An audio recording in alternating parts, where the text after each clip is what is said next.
Black. This is a book written by our CEO, Alan Bostrom. Many of you may know him if you've taken any of our professional bookkeeper or professional tax preparer courses. He is the instructor, a CPA, and wrote this book several years ago as kind of encapsulating the principles that he learned as he grew up working with his father, who was the founder of Universal Accounting Center, as he would go around working with small businesses. And we're going to present these today to you. Just as a parenthetical statement, this is a presentation that we offer for you to be able to give to your clients in the seminar setting or webinar setting, and something that may help them understand how you, as a accounting professional, can help them be more successful. We've got a lot to cover, so let's just dig right into it.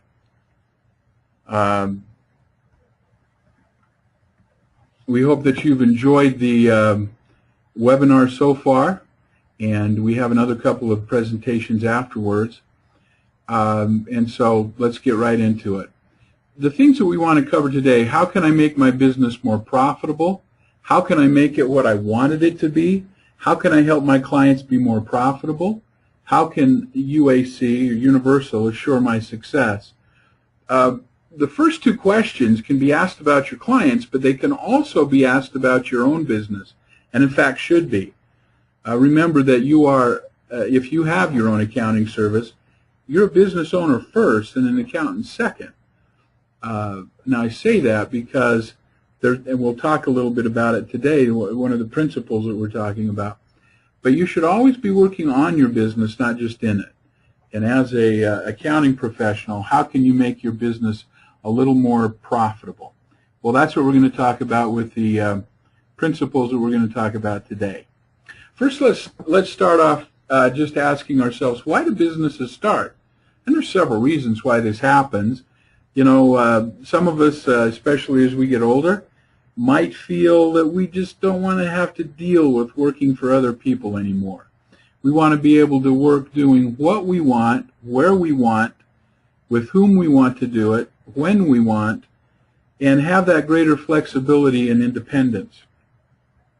Some of us love the innovation and creativity that independence and freedom brings us. One of the things that we don't get to do often when we work for somebody else is determine what it is we can work on. And if we have those things that really mean a lot to us and we have the creative bent, we might not be able to fully express that in a job where we're working for somebody else. And so we start our own business with an idea, a creative process that we've felt passionately about and that we want to start. It may mean more income.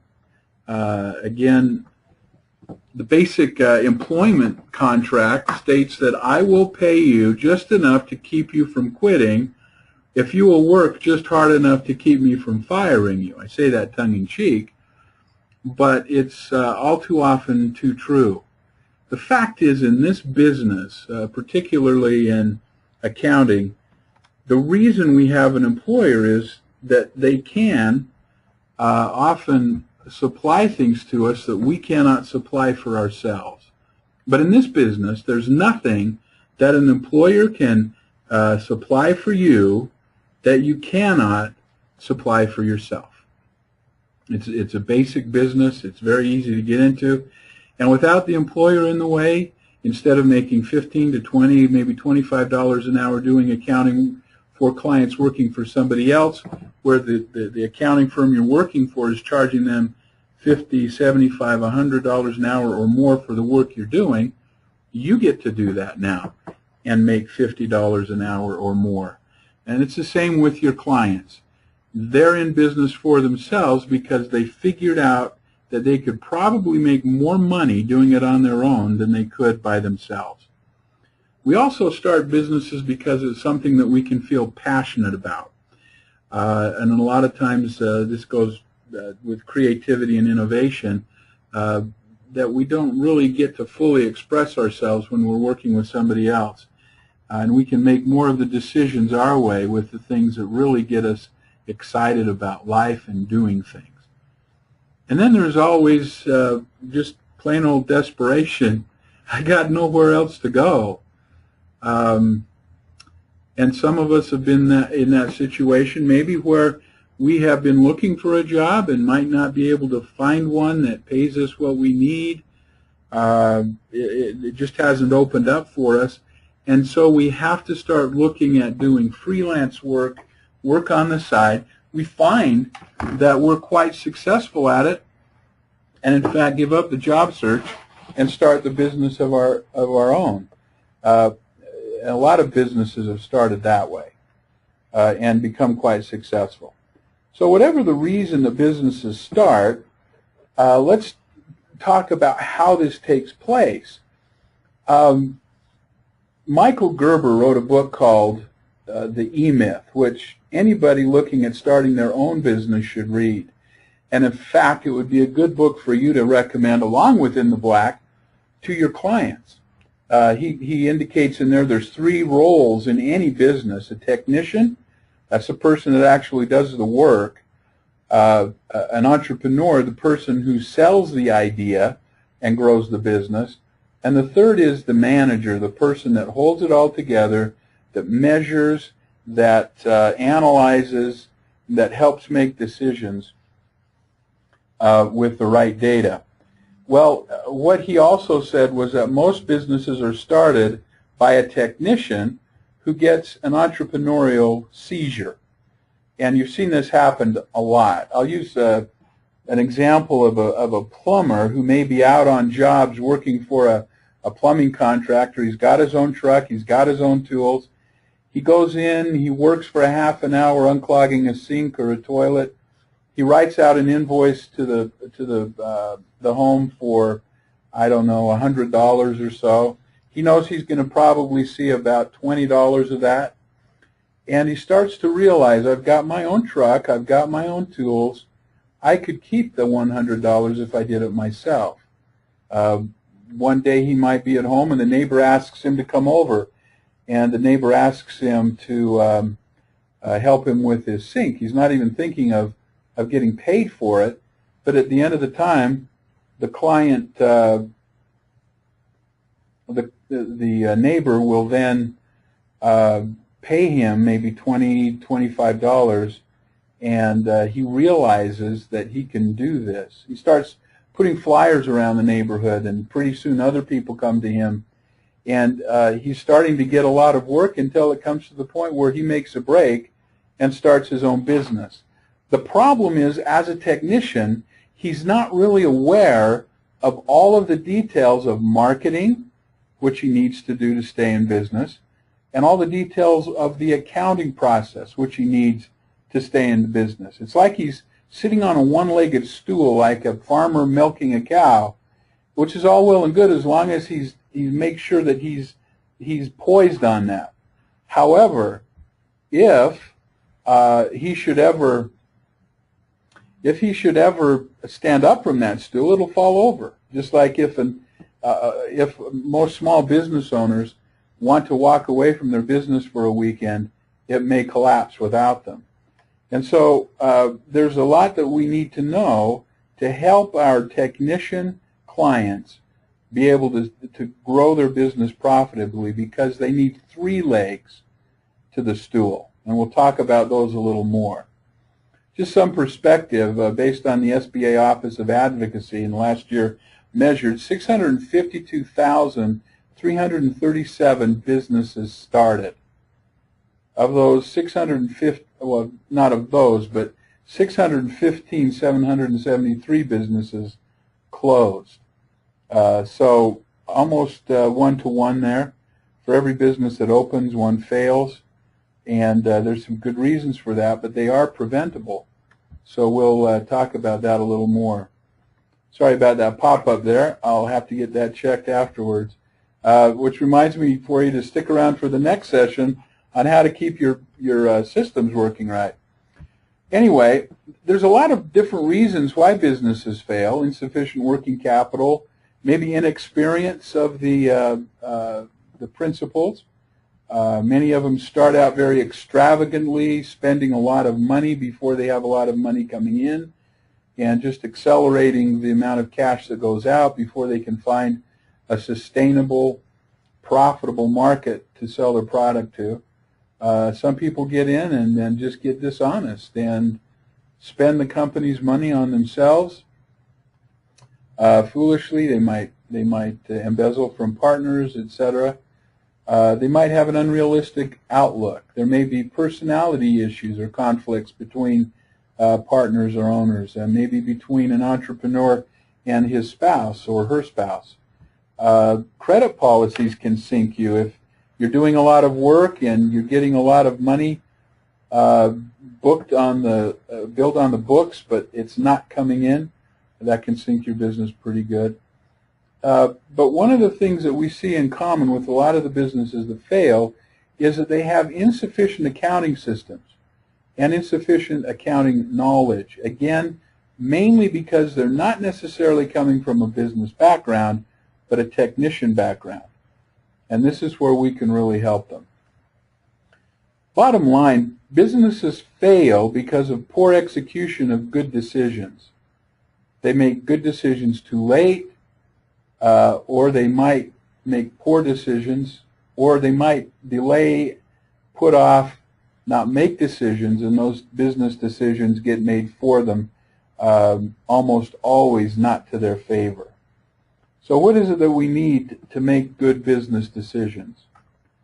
Well, good business decisions help us succeed in business, and the execution of those good business decisions assures our success over time. So how can I make better business decisions? How can I help my clients make better business decisions? Well, one of the things that we come back to, and Alan outlines in his book, is the wisdom pyramid. This was first created and articulated by W. Edwards Deming, who was a guru in quality control and assurance that made made in Japan a good thing rather than a joke.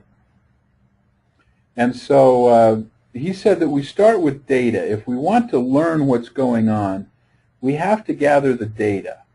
We have to create that into information, and we have to review that information to gain knowledge. And as we go through that process over time, we gain wisdom, or that innate sense of what works and what doesn't work that almost makes decision-making secondhand for us. Again, I apologize for this pop-up that keeps coming up. And so we look at helping our clients climb this wisdom pyramid. The problem is that a lot of our clients don't even get past the data portion of the problem. They get locked in a shoebox or an orange crate, all of the information that they could process to understand what's going on with their business so that they can gain that knowledge and so that they can gain that wisdom. To be successful in our business, we need to develop wisdom as quickly as possible. And we need to work toward the goal of having the three major functions in what we have called the universal business model that Alan outlines in the book, not just separately, but working together in synergy.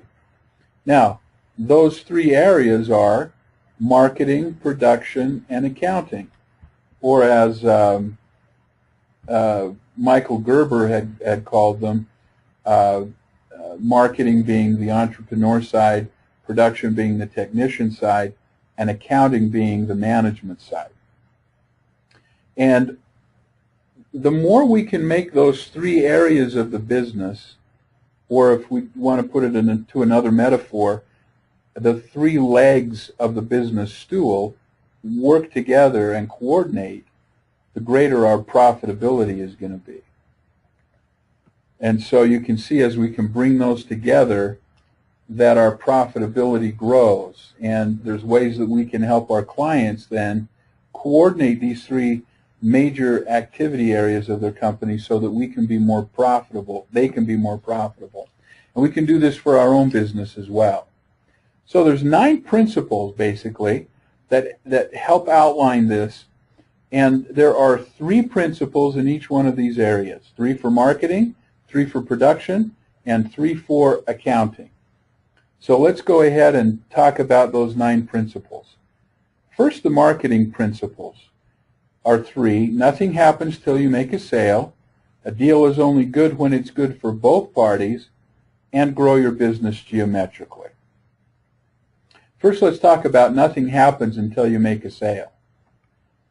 What does that mean? I mean, as much as we love to do what we do, and you may have found this out already in your accounting practice, that you can be the best accountant in the world, but if you never close a client, if you never bring on a new client, nobody will ever know.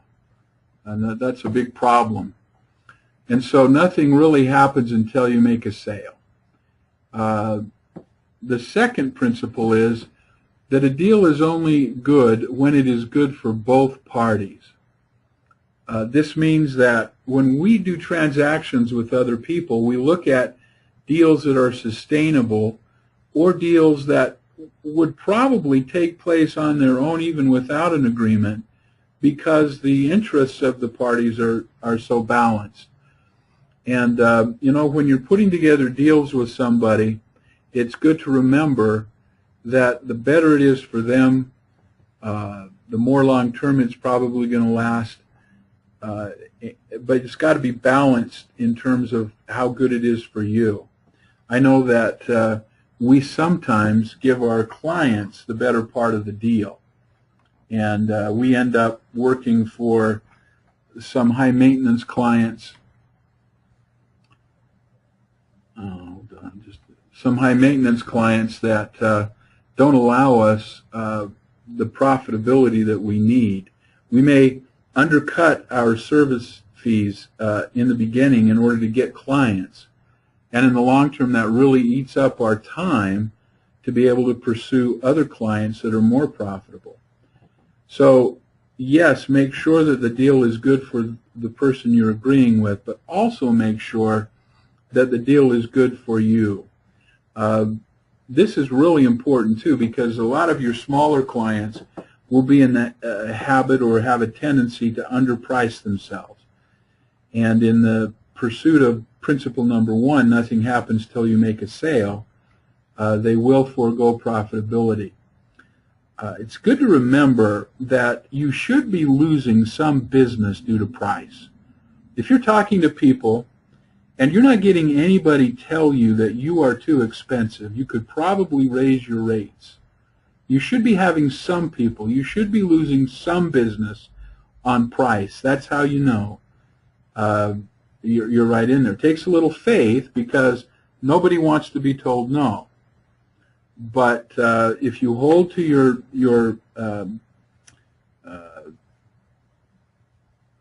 hourly rate, or what you want to target as your hourly rate, even though you bill on a flat monthly fee, then you can always adjust the amount of service that you provide rather than compromising your hourly fee.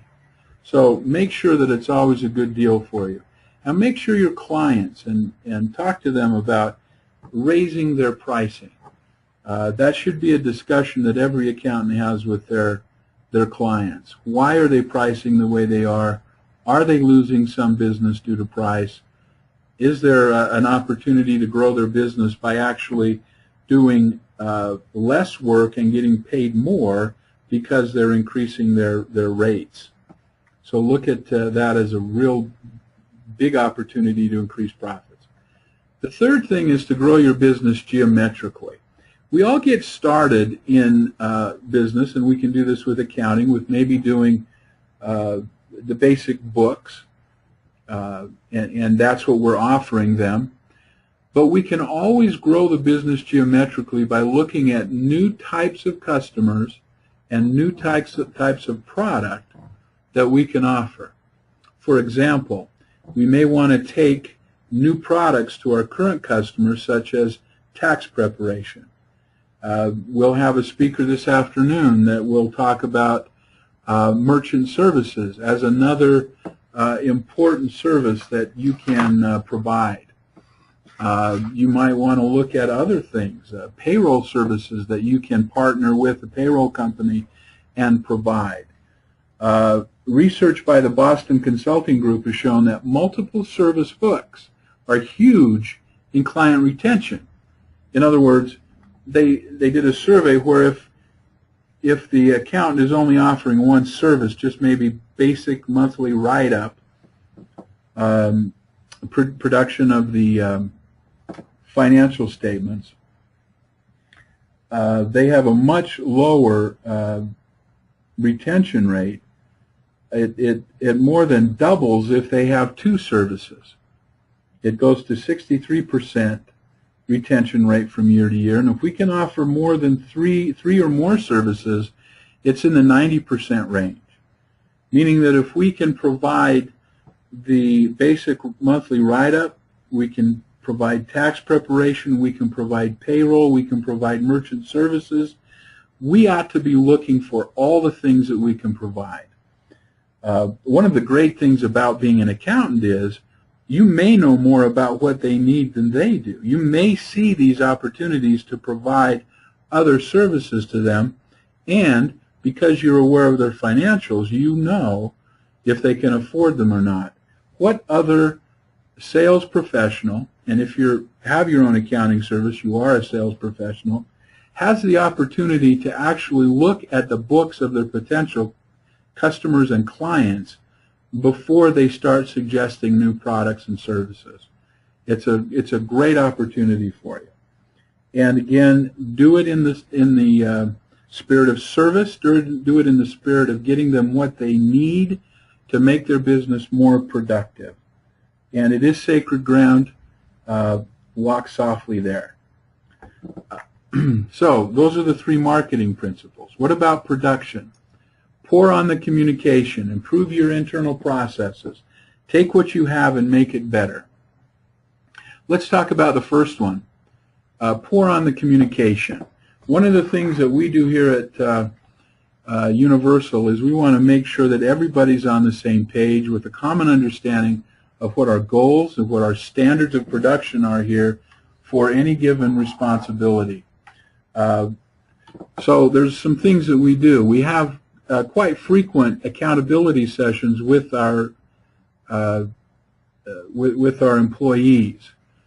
Each department head has a weekly accountability session with the president of the company, where we have to report where we're meeting our productivity standards in terms of our enrollments, our student enrollments, our lead costs, many things that have to do with our business.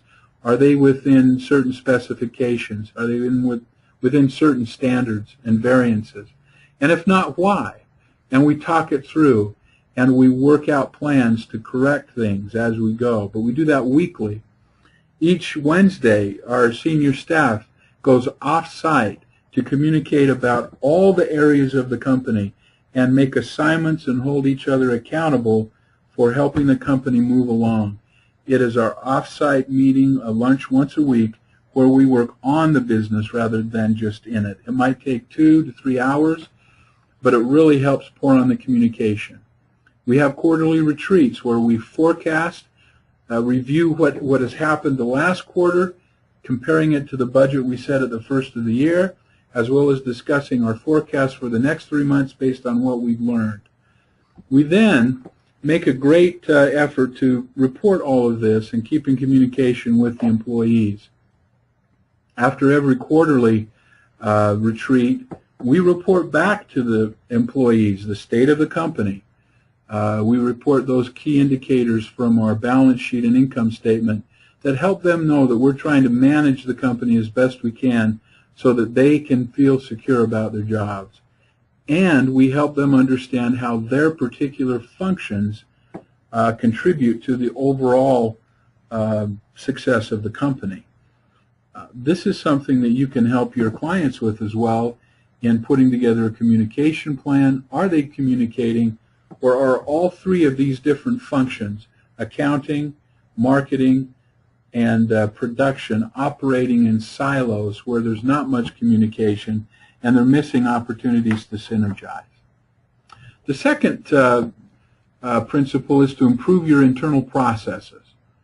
Now this is pretty easy to do, and we'll go through what we call our business improvement process that Alan also outlines in the book In the Black shortly. But look at the way things are done. Where are the inefficiencies? Break it down. Are there steps we can eliminate? Are there steps we can automate? How can we make our internal processes more profitable? And then we also want to look at taking what we have in terms of product, in terms of employees, in terms of any of the resources that we have. How can we improve them? How can we make them better? And this is all part then of the business improvement process that we'll talk about. Let's look at the accounting principles. The first of those, cash flow. Some say cash is king. Second, know your business. And third, plan for tomorrow. First of all, let's talk about cash flow. Nothing is more important in business than cash flow. And it basically comes down to two things: cash in, cash out. And how are we helping our clients manage that cash flow? Do we review with them their statement of cash flows? Do we review with them their credit policies that can absolutely affect cash flow? Do we offer them some kind of advice and counsel in other areas? Cost control. What costs are not paying back that they can cut without cutting revenues? But it's important to go through and make sure that they understand how to impact their cash flow. What are the levers that they can pull in advance of having a problem with cash flow to make sure that cash flow is always maintained? Do they have a line of credit? All of these questions that come up and are outlined in the book. The third principle then is or the second principle is to know your business. Again, because a lot of our clients are technicians, they know about doing what they do, and they may say, I know plumbing inside and out, but they may not know their business. They may not have a clue what their days in the accounts receivable is. They may not have a clue as to what their profit margin is on any given job.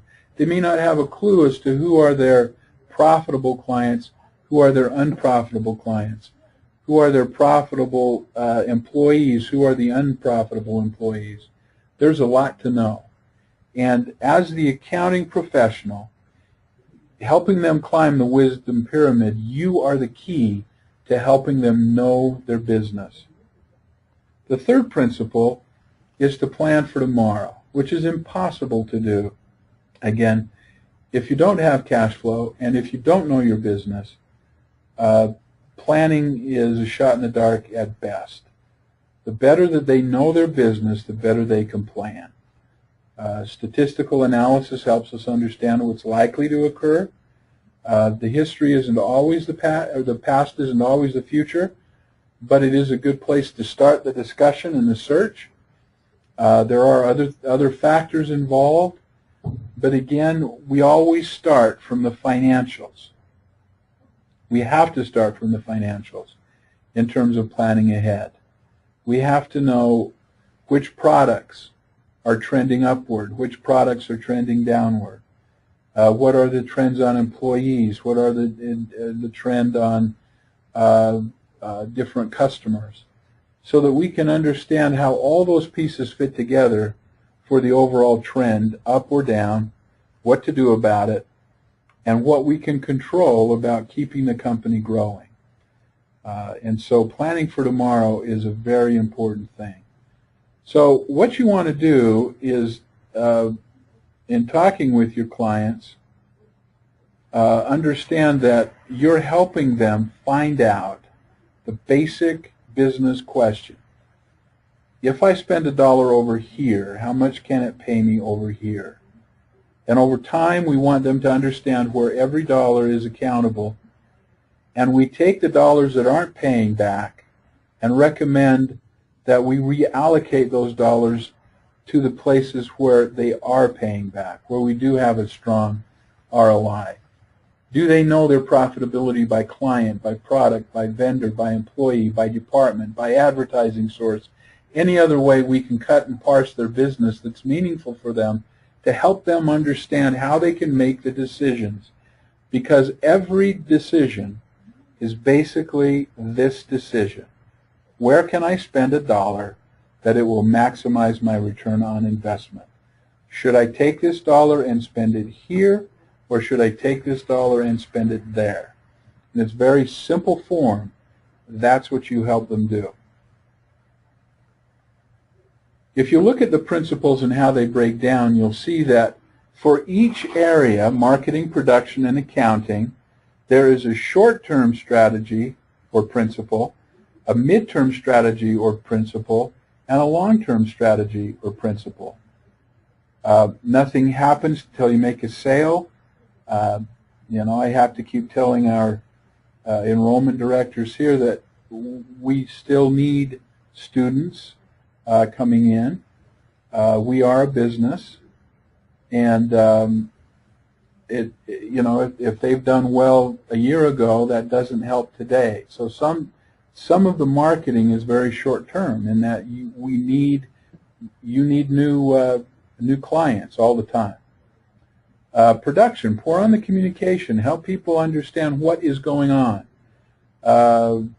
Use email, use telephone, use personal conversations, use interviews. There's a lot of ways to make sure that you're talking and letting people know what's going on in the business. And then in accounting, cash flow, cash flow, cash flow. You see how those kind of go together in the short-term window. Mid-term, a deal is only good when it's good for both parties. Improve your internal processes and know your business. And then looking out more strategically, more long-term, grow your business geometrically, new products, new markets, and either existing products to new clients, existing clients getting new product, or innovating to take new products to new market segments as well. Take what you have and make it better. Look at ways of constantly improving what you have and plan for tomorrow. Well, those are basically the 9 principles for profitability. The way that we need to apply them then is with the business improvement process. And it has 6 steps, basically. The first is determine the overall objectives. What is it that you want to achieve? What is it that your client wants to achieve as you take them through the business improvement process? This can be a very powerful tool for you, and it is outlined in the book, in the black. We're going to give everybody an e-book of it today. I just need you to email me, and we can get you signed up for it if you don't already have access to it. But the first step is determine the overall objectives. Do you know what you want out of your business? How much money you want to make, by when, how many clients you want, what kind of work you want to do, and get as specific as you can with your overall objectives. The better you do at that for your own business, the better you will be able to help your clients make those decisions for their business as well. Second, look at and take apart what is working well. Here's where your financial statements will help. Note what standards work for your clients. And when they get out of standard, we can know that something is off track, that needs to be put back on track. So determine what they're doing that is working well. Now, why do we focus on this first? And this is a very important principle. Almost every business has strengths. And I've had, for example, the opportunity to coach competitive speakers.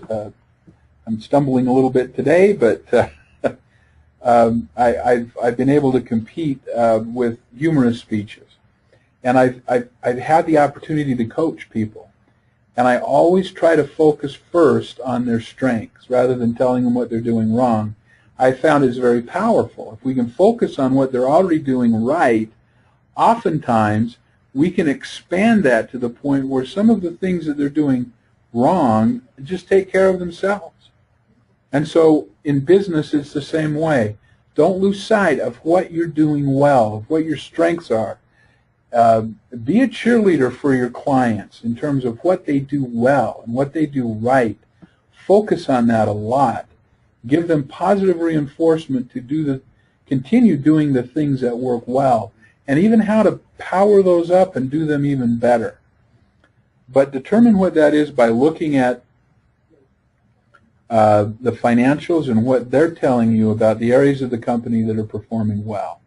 It could be which clients are performing well, which products are performing well, which employees are performing well, but identify what those strong areas are. The third then follows, determine what's not working well. And that's pretty easy too if you've got good financial data and information that you put together. And if you've had a chance to review that and can point them in the direction and showing them the things that are not working well, you're really driving your value into their business. The fourth step then is to develop with them specific action plans, or help them develop specific action plans to improve on what's working and correct what's not working. This takes a little more discussion and input on their part. You want to make sure you have them own anything that you discuss. You want it to be their plan. You want to guide them through it if you can, but make sure they understand that these are the steps that they're taking to improve their business. As you're able to take your clients through the business improvement process, your value to them will almost assure retention, because you're doing so much more than reporting their past. Here's where you're helping them really shape their future as a business. You know, you look at 3 steps that we repeat here quite often: innovate, validate, duplicate. Part of the business improvement process under improving what's working good and correcting what's not working well is that you look at new ways to do things. And we say, think big, start small, test at a small level, and test until you can statistically validate that the new process, the new way of doing it, works and can work repeatedly and can be duplicated. And then when you have the confirmation that the innovation works and works profitably, duplicate it. We did this with seminars in Universal Accounting Center and found it a very effective way to take the message to students throughout the United States and Canada, creating a seminar, testing it on a small level, and then taking it on the road and testing it to make sure that it was sustainable. And we've had the opportunity to enroll many of our best students through our seminars. And we went from 40 a year to about 250 a year throughout the United States and Canada by using this exact process. What innovation can we make? How do we validate it statistically? Then when we know that it works, duplicate it. Once we know we can spend that dollar there and get $5 or $10 or $20 in return, just keep duplicating, just keep spending there. And that's how business grows. And the fifth step then is to follow through with the action plans. Make sure that discussion takes place, accountabilities are set, that those accountabilities are discussed on a regular basis as we process through the action plan every step of the way, as much as is appropriate and not micromanaging, but just keep people accountable for their part of the action plan. The fortune is truly in the follow-through. And then 6, start the business improvement processes step all over again. And keep working that with your clients. By taking them through the business improvement process, you will start to shape their future.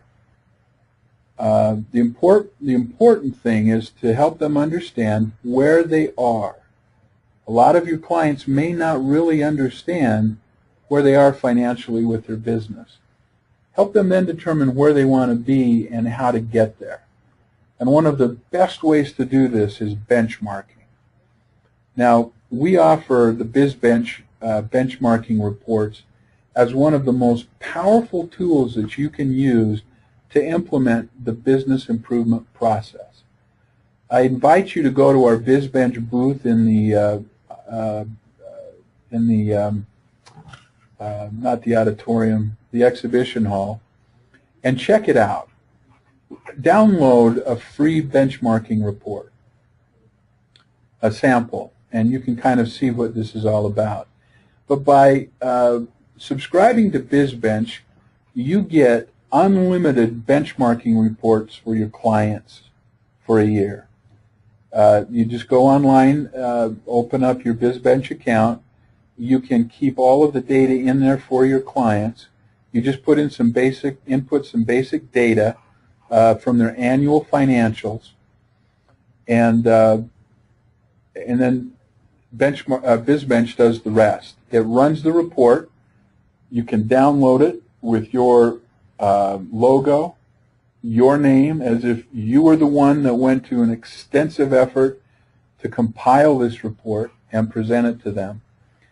But it takes the key information from their financial statements, the income statement and balance sheet, and then benchmarks that against similar businesses of similar size in the same industry throughout the United States and Canada, using the database of financials from hundreds of thousands of businesses nationwide and in Canada. It charts and graphs it so that they can see which percentile they are in over 50 key financial metrics. They can see the ones where they're above industry standard, the ones that they're below industry standard. This will be a tool that will be very helpful in helping you understand what's working, helping them understand what's working and what's not working. Most importantly, and this is where the real value of our benchmarking reports come in, we have an extensive database of accounting solutions, business solutions, for every single one of the financial metrics. An extensive list of actionable items that they can do today to help improve in each one of those areas. So if you want to help them improve, if you're not already subscribing to BizBench, I highly recommend that you check it out. If you need any questions answered, feel free to email me or give me a call, clay@universalaccounting.com. I'll be happy to talk to you about it, or just go to bizbench.com or visit our BizBench booth in the exhibition hall. This more than anything else will really help you be a profit and growth expert and give you a tool that you can sit down with your client and help them see the areas that they are doing above industry standard and the areas where they are doing below industry standard and how to improve them. Now, as you compare their financials against that benchmarking report each month, and you can quantify each improvement in dollars and cents, and they can see that every month, because of you and what you're taking them through, this business improvement process, that they are making thousands, perhaps tens of thousands more dollars every month than they were before you were their accountant. Do you think they doubt your value? This will assure the key to profitability in the accounting industry, and that is retention. So let's just go back to the key to success. It really is obtaining and using correct and timely accounting information to gain knowledge and to gain wisdom for you in your accounting practice and for your clients in theirs.